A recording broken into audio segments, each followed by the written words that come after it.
ప్రశాంత్ వర్మ ప్రస్తుతం pan India లెవెల్లో ఈ డైరెక్టర్ పేరు మారుమోగుతున్న విషయం తెలిసిందే. నిజానికి ఆ సినిమా అప్పుడే ప్రశాంత్ వర్మ గురించి ఇండస్ట్రీలో గట్టిగానే టాక్ నడిచింది.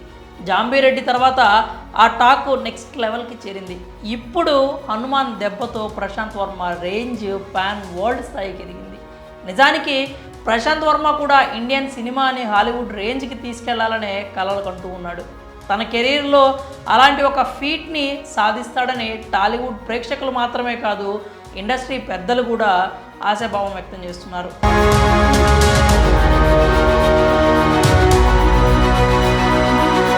అయితే ప్రశాంత్ వర్మ ఈ స్థాయికి రావడానికి రాజమౌళి కూడా కారణం అని మీకు తెలుసా? ప్రశాంత్ వర్మ తెరకెక్కించిన హనుమాన్ మూవీ పేరుకు చిన్న సినిమాగా ప్రేక్షకుల ముందుకు వచ్చింది. కానీ ఇప్పుడు పాన్ వరల్డ్ స్థాయిలో బాక్సాఫీస్ వద్ద రికార్డుల మోత మోగిస్తోంది. ఓవర్సీస్లో కూడా హనుమాన్ రికార్డుల వేట చూసి ట్రేడ్ పండితులు కూడా ముక్కును వేలేసుకుంటున్నారు. కథలో కంటెంట్ ఉంటే చిన్న సినిమా అయినా పెద్ద రికార్డులు బద్దలు కొడుతుంది.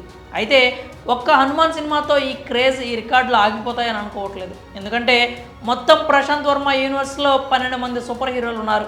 ఇప్పుడు కేవలం 2 మాత్రమే పరిచయం చేశాడు, ఇంకా 10 మంది ఉన్నారు. అలాగే తాజాగా తన ఫ్యూచర్ సినిమాల గురించి కూడా ఇంట్రెస్టింగ్ కామెంట్స్ చేశాడు. ప్రస్తుతం తన స్టోరీ టీంలో 25 మంది రైటర్స్ ఉన్నట్లు చెప్పాడు. ఆ సంఖ్యను త్వరలోనే 100 మందికి తీసుకెళ్తానన్నాడు. వారిలో కొంతమంది డైరెక్టర్లు కూడా అయ్యే అవకాశం ఉందని చెప్పుకొచ్చాడు.